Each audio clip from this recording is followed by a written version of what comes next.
China's Foreign Minister Wang Yi will be visiting the U.S. from the 26th to the 28th of October. It will be Wang Yi's first trip to the United States since the year 2017. U.S. Secretary of State Antony Blinken will be hosting his Chinese counterpart. The visit comes in the backdrop of the U.S. urging China to use its relationship with nations in the Middle East to stop Hamas-Israel conflict from spilling over to other nations.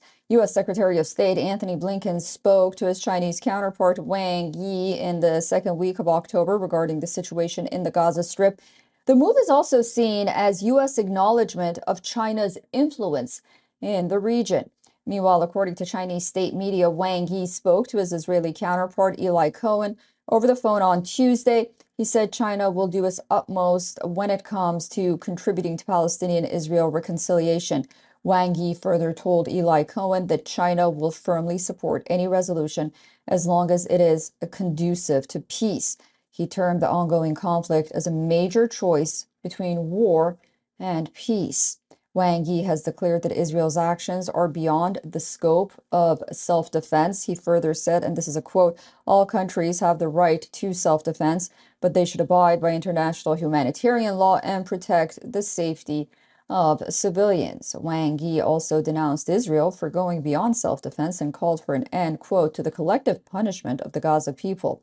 Recently, China's top diplomat has intensified the rhetoric around Beijing's preferred outcome of a two-state solution. Wang Yi's trip to the U.S. comes even as ties between Washington and Beijing have become increasingly complicated since 2018.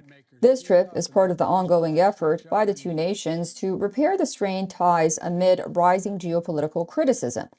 Wang Yi is also expected to meet President Joe Biden's national security advisor, Jake Sullivan, during his three-day visit to the United States.